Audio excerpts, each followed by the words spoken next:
Alors salut les gars, bienvenue dans ma nouvelle vidéo. Euh, donc dans cette vidéo, je vais vous parler d'un autre produit de PaySwap. On parle du produit des sponsors aujourd'hui. Donc pour venir sur la page des sponsors, vous allez sur payswap.org, vous venez sur le tab Earn et ensuite vous cliquez sur Sponsor, ça vous amène sur cette page. Et, euh, et avant de commencer à utiliser le produit des sponsors, je vous suggère d'aller dans la documentation. Vous ouvrez la documentation en allant sur les trois points et en cliquant sur Docs ici. D'accord. Une fois dans la documentation, vous allez sur Produit et vous cherchez Sponsor. Donc Sponsor. Et, euh, et là, vous avez tout ce que vous avez besoin de savoir sur les sponsors, sur le produit des sponsors. Et c'est en anglais. Donc, pour avoir une interprétation en français, vous pouvez cliquer sur la barre de recherche ici. Ça vous ouvre leur IA, l'IA de la documentation. Et vous pouvez taper comment fonctionnent euh, les sponsors. Et l'IA va prendre les pages de documentation en anglais et les interpréter en français pour vous. Voilà. Donc là, on retourne sur la page de sponsors. Et là, je vais vous parler de l'utilité des sponsors. Donc, les sponsors, bon, l'idée avec le contrat des sponsors, c'est que PaySwap voulait avoir une façon simple de trouver des sponsors. Donc, si vous avez une chaîne de réseau social, vous pouvez trouver des sponsors très facilement en venant sur cette page et en cherchant ici le type de sponsor que vous voulez. Et une fois que vous retrouvez le type de sponsor que vous voulez, vous pouvez postuler pour un contrat de sponsorship avec les sponsors. Donc, ça rend le processus de découverte de sponsors beaucoup plus simple. D'accord. Ça, c'est un des objectifs du contrat de sponsor. Euh, le contrat de sponsor vous permet aussi euh, bon, ça permet aux sponsors de pouvoir sponsoriser des- d'autres contrats sur la plateforme. D'accord. Donc, si vous, pour sponsoriser un value pool, par exemple, je ne sais pas si vous avez suivi la vidéo sur les value pools, mais si vous ne l'avez pas suivi, je vous conseille d'aller suivre la vidéo sur les value pools. Voilà. Mais les value pools, c'est en gros des DAO qui vous permettent de passer des pubs sur leur NFT. Donc, voilà. Donc, si vous voulez sponsoriser un value pool, si vous voulez passer votre pub sur les NFT d'un value pool, par exemple, et pouvoir toucher tous les membres du value pool, vous êtes obligé d'avoir un contrat de sponsorship qui est déployé. D'accord. La raison pour laquelle c'est utile, c'est parce que ça permet de faire euh, ça permet de, de filtrer les choses en gros. Le, le value pool va spécifier les types de sponsors, le type de médias qui sont OK à mettre en pub, d'accord, et le type de médias ils vont plutôt spécifier le type de médias qu'ils ne veulent pas passer sur leur NFT, d'accord, qu'ils ne veulent pas euh, que les sponsors passent sur le NFT. Donc, si vous avez un contrat de sponsorship, ça vous permet de mettre le type de médias que vous allez passer. Vous pouvez spécifier le type de médias que vous passez sur les NFT.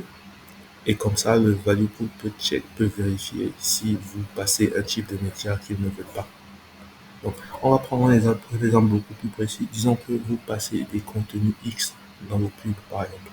Euh, et si, donc le value pool peut mettre, OK, je ne veux pas de contenu NFSW, NFSW, d'accord, le contenu X, je ne veux pas que des sponsors qui ont des contenus X passent leur pub sur, donc ils vont mettre dans leur liste de contenus à exclure le tag NFSW, NFSW, d'accord. Et quand vous avez un tag NFSW sur votre contrat de sponsorship, vous ne pouvez pas passer de pub. Quand vous tenterez de passer de pub sur le NFT, ça ne passera pas.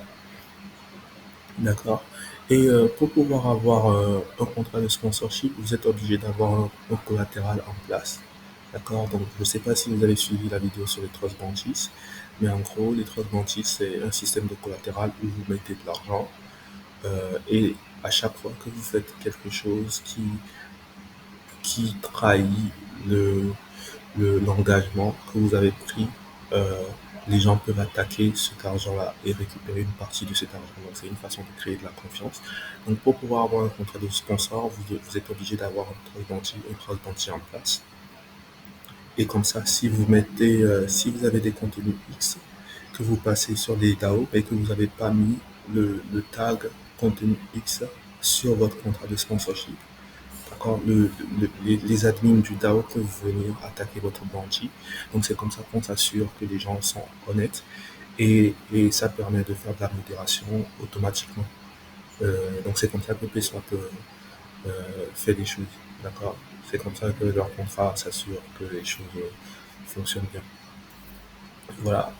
Donc c'est en gros, bon, en fait, autre chose à savoir sur le contrat des sponsors, d'accord.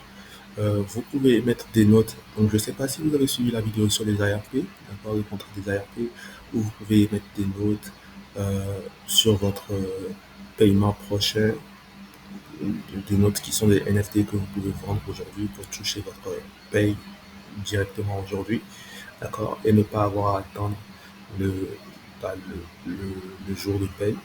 D'accord. Donc, les contrats de sponsor ont le même mécanisme avec les notes. Donc, disons que vous avez un contrat de sponsorship avec une entreprise euh, et qu'elle elle écrit dans son contrat qu'elle vous paye chaque fin de mois. D'accord. Donc, si vous avez besoin de la paye tout de suite et que vous ne pouvez pas attendre la fin du mois, vous pouvez mettre une note que vous pouvez vendre à quelqu'un sur la place de marché des sponsors. D'accord. Vous pouvez vendre cette note qui est un NFT, vous vendez ça à quelqu'un. Donc disons que votre paye c'est 10 $, à la fin du mois vous touchez 10 $ et on n'est pas encore à la fin du mois mais vous avez besoin de toucher l'argent aujourd'hui. D'accord, vous pouvez mettre la note sur cette paye-là. Donc ça transfère le droit de paye sur la note. D'accord. Et vous pouvez vendre la note à quelqu'un. Donc, disons que vous vendez la note à 9 $. La personne qui paye la note la paye parce que ça lui permet de gagner 1 $ à la fin du mois, puisque avec la note, elle pourra toucher 10 $. D'accord.